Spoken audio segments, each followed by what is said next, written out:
የያዝከውን በእሳት የተያያዘ አንድ የከሰል ጉማጅ አሽቀንጥረ የምትጥለው እንዴት ነው? የተሸከምከውን ከባድና እርባና የሌለውን ከባድ ሻንጣ እንዴት ነው ከላይ ላይ አውርደህ የምትጥለው? መልሱ ይኸው ነው። ቀላል ነው። ከእንግዲህ መሰቃየት እንደማትፈልግ ወይም ደግሞ ከእንግዲህ ሸክሙን መሸከም እንደማትፈልግ በማወቅ ከዚያም አሽቀንጥረ በመጣል ነው።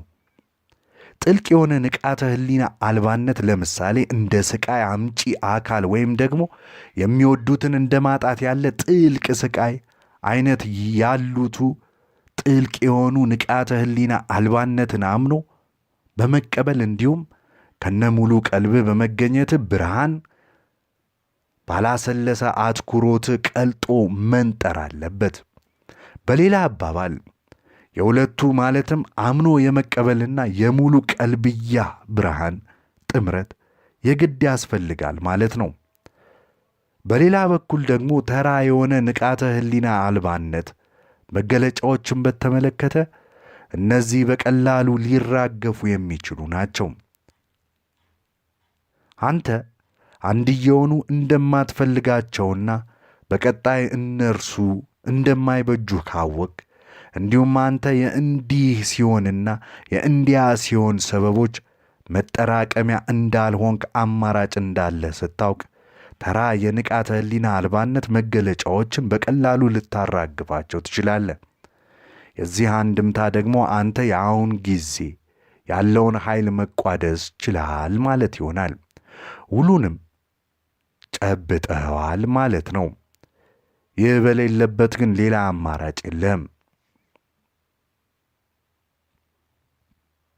ጥያቄ፣ የሆነ አይነት ስሜቶችን አሉታዊ ብለህ ከጠራሃቸው ቀደም ብለህ እንደገለጽከው መልካሙና መጥፎ የሚል ሁለት የአእምሮ አጽናፈ ዋልታዎች እየፈጠርክ አይደለምን? መልስ፣ አይደለም። ሁለት አጽናፍ የተፈጠረው የአንተ አእምሮ የአሁን ቅጽበትን እንደ መጥፎ አድርጎ የወሰነ ጊዜ መጀመሪያ ገደማ ነው። አሉታዊ ስሜት የፈጠረው ይህ ውሳኔህ ነው። ነገር ግን አንዳንድ ስሜቶችን አሉታዊ ብለህ ከጠራሃቸው ስሜቶቹ አሉ፣ ሆኖም መስተናገድ ግን የለባቸውም ማለትህ አይደለምን?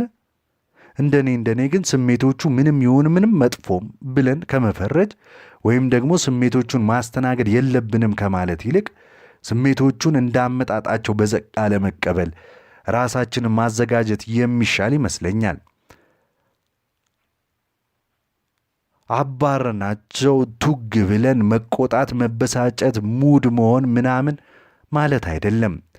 እንደዚያ ካልሆንማ ድንዙዝ ሆንን ማለት እኮ ነው። ውስጣዊ ግጭት ወይም ምን ተገዴ ተንጸባርቀውብናል ማለት ነው። ሁሉንም ነገር እንዳመጣጡ መቀበል አሪፍ አይደለም ትላለህ? ልክ ብለሃል። አንድየው የአእምሮ ዘዬ ስሜት ወይም አጸፌታዊ ምላሽ ከተከሰተ አምኖ መቀበል ነው። በጉዳዩ ላይ አማራጭ ይኖር ዘንድ ንቃተ ህሊና እምብዛም ነበር። ይህ ብያኔያዊ ፍርድ አይደለም። ይህ ጥሬ ሐቅ ነው። ነገር ግን አማራጭ ኑሮ ቢሆን ኖሮ ወይም ደግሞ አማራጩ እንዳለህ አሳምረህ አውቀህ ቢሆን ኖሮ ስቃይን ነው የምትመርጠው ወይስ ሐሴትን? ፈታ ማለትን ነው የምትመርጠው ወይስ መጨናነቅን? ሰላምን ነው ወይስ ግጭትን ነው የምትመርጠው?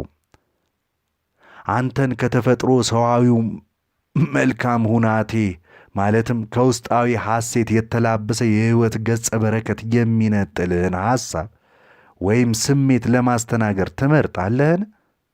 እንዲህ አይነቱን ማንኛውንም ስሜት ነው አሉታዊ ብዬ የምጠራው። ማለትም በቀላሉ መጥፎ የሚለውም ይገልጸዋል። ያንን ማድረግ አልነበረብህም ከሚል አንድምታ ግን አይደለም። ነገር ግን መጥፎነቱ ግልጽ ነው። ምንም አያጨቃጭቅም። ጨጓራህን ሲያምህ እንደሚሰማ ስሜት አይነት ነው።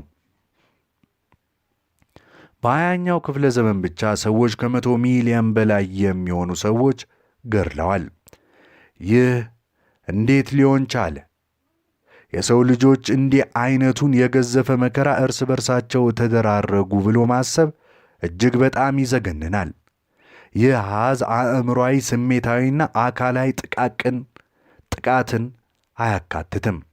ግርፋቱ፣ ማሰቃየቱ፣ ጭካኔያቸው፣ ማሰሩ አሁንም ቀጥሏል። የሰው ልጆች ዕለት ዕለት አንዱን ማሰቃየት፣ መግረፍ፣ ግፍና ጭካኔ መፈጸምን ቀጥለዋል። ሰዎች በተፈጥሮአዊው መልካም ሁኔታቸው ማለትም ውስጣዊ ሐሴትን የተላበሰ የሕይወት ገጸ በረከት ሁኔታቸው ላይ ቢሆኑ ኖሮ ይህን ድርጊታቸውን ይፈጽሙ ነበር? በጭራሽ። በጥልቅ አሉታዊ ሁኔታ ውስጥ ያሉ ሰዎች ብቻ ናቸው ይህን ድርጊት የሚፈጽሙት።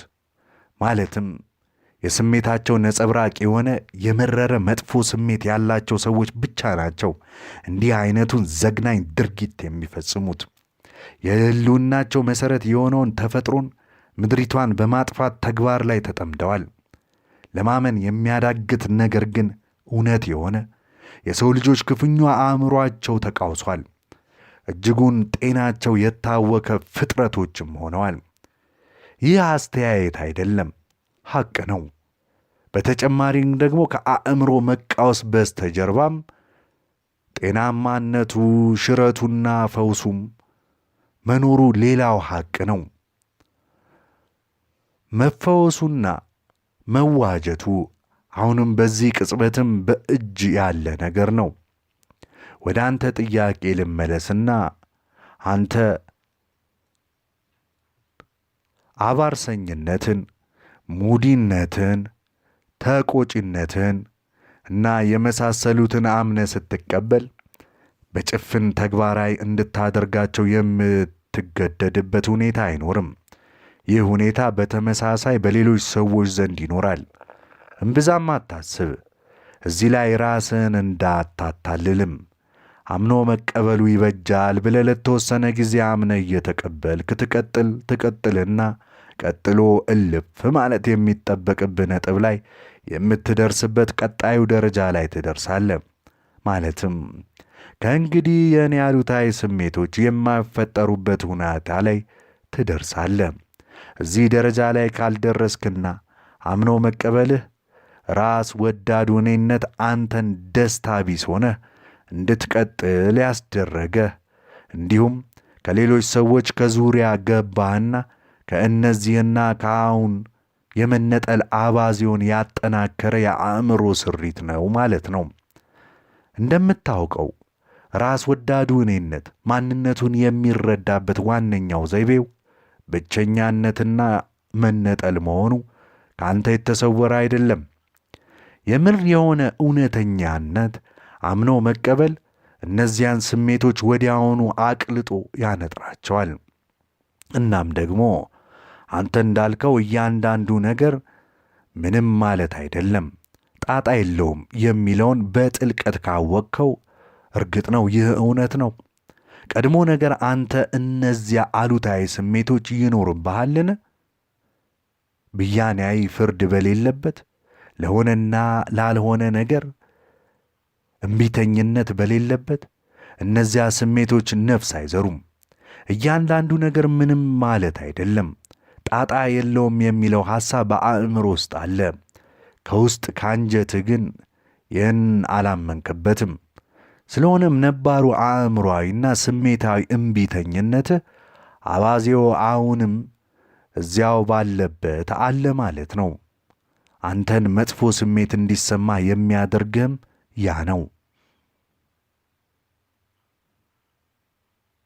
ይህም ምንም ማለት አይደለም፣ ጣጣ የለውም የሚለው ንቃተ ሕሊና አልባ የመሆን መብትህን፣ የመሰቃየት መብትህን እየሞገትክለት ነውን? ስጋት አይግባ። ይህንን ከአንተ ማንም አይነጥቅህም። አንተ የሆነ አይነት ምግብ እንደማይስማማ ካወቅክ በኋላ ብትታመምም ምንም ማለት አይደለም፣ ጣጣ የለውም እያልክ ያንን ምግብ መብላትን ትቀጥላለህ።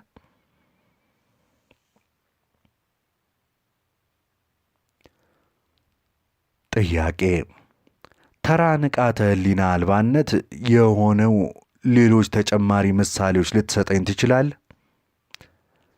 አንተ ስለምታውቀው የሆነ አይነት ጉዳይ አስመልክቶ የቀረበ ንግግር ወይም ሐሳብን ሸርዳጅነት ባህሪ ካለህ ሌሎች ሰዎች የሚያደርጉት ወይም ደግሞ የሚናገሩት ላይ በዙሪያ ገባህ ላይ በሕይወት ሁኔታ ሌላው ቀርቶ በአየር ንብረቱ ላይ ነጭና ቅሬታ የሚገባ ሰው ነህን? ቅሬተኝነት ሁልጊዜም ቢሆን የሆነና የሆነውን አለመቀበል፣ ቅሬተኝነት ሁልጊዜም ቢሆን ሳታውቅበት አሉታዊነትን ያሰርጽብሃል። አንተ ቅሬታን ስታሰማ ራስህን ሰለባ እያደረግከው ነው ማለት ነው። ቱግ ቱግ ስትል አምባገነን ሆንክ ማለት ነው። ስለሆነም ቅሬታ ያሳደረብህን ሁኔታውን ለመቀየር የሆነ ነገር አድርግ፣ ወይም ደግሞ አስፈላጊ ሲሆን ወይም ሲቻል በመናገር ሁኔታውን አለዝብ። አለበለዚያ ሁኔታውን ቶ ወይም ደግሞ አምነህ ተቀበለው። ከዚህ በተረፈ ያለው ግን እብደት ነው።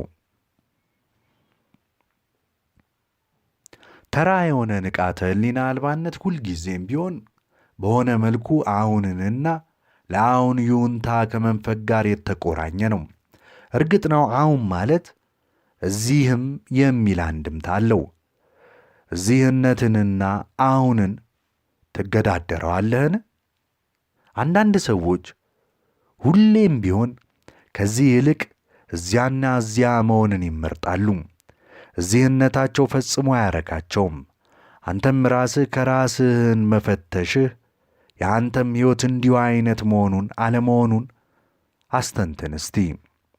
የትም ሁን የት ጥንቅቅ ብለህ እዚያው ሁን። እዚህነትና አሁን የሚያንገሸግሽህና ደስታ የሚነሳ ከሆነ 3 አማራጮች አሉልህ። አንደኛው ራስህን ከሁኔታው ገለል አድርግ። 2ኛ ሁኔታውን ለውጠው። 3ኛ ወይም ደግሞ ሁኔታውን ሙሉ በሙሉ አምነህ በጸጋ ተቀበለው። አንተ ለሕይወትህ ኃላፊነት እንዳለብህ የምትቀበል ከሆነ ከእነዚህ 3 አማራጮች አንዱን መምረጥ አለብህ። መምረጥ ያለብህም አሁን ነው። ከዚያም ምርጫን ተከትለው የሚመጡትን ነገሮች በጸጋ ተቀበል። ምንም አይነት ማሳበብ የለም። ምንም አይነት ፈጣሪ ያለው ነው የሚሆነው። አይሰራም። ፈጣሪ ያለው ነው የሚሆነው እያልክ መቀጠል አይሆንም። ውስጥህን አጽዳ። ውስጥህን ነው ማጽዳት ያለብህ። ያለህበትን ሁናቴን ለመተው ወይም ለመለወጥ ማንኛውንም አይነት እርምጃ ከመውሰድ በፊት በመጀመሪያ ከተቻለ አሉታዊነትን አውጥተህ ጣለው።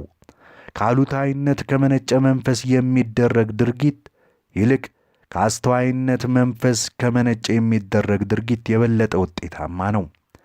አብዛኛውን ጊዜ ምንም ካለማድረግ የሆነ ነገር ማድረግ የተሻለ ነው። በተለይ ለረጅም ጊዜ በደስታ ማጣት ተዘፍቀ የቆየ ከሆነ ስህተትም ቢሆን እንኳን ቢያንስ የሆነ ነገር ትማርበታለህ። እናም በቀጣዩ ስህተቱ አይደገምም። ዝም ብለህ እጅህን አጣጥፈ የምትቀመጥ ከሆነ የምትማረው አንዳች ነገር የለም። እርምጃ ለመውሰድ ያገደህ ፍርሃት ነውን? ፍርሃቱን ዕውቅና ስጠው። ፍርሃቱን አስተውለው። ትኩረትህ ፍርሃቱ ላይ አድርግ። ከነ ሙሉ ቀልብህ ከፍርሃቱ ጋር አብረኸው ሁን። ይህን ስታደርግ በፍርሃቱና በአስተሳሰብ መካከል ያለው ትስስር ይበጠሳል። ፍርሃቱ አእምሮ ውስጥ እንዲሰርጽ አትፍቀድለት። የአሁንን ብርቱነት ተጠቀም። ፍርሃት የአሁንን ብርቱነት ተቋቁሞ ሊወጣ አይችልም በፍጹም። እዚህነትህንና አሁንን ለመቀየር የእውነት ማድረግ የምትችለው አንዳች ነገር ከሌለና አንተ ራስህን ከሁኔታው ለማላቀቅ ከተሳነ ሁሉንም አይነት ውስጣዊ እምቢተኝነትህን እርግፍ አድርገህ በመተው እዚህነትህንና አሁንን ሙሉ በሙሉ በጸጋ አምነህ ተቀበለው። ይህንን ስታደርግ መከራን፣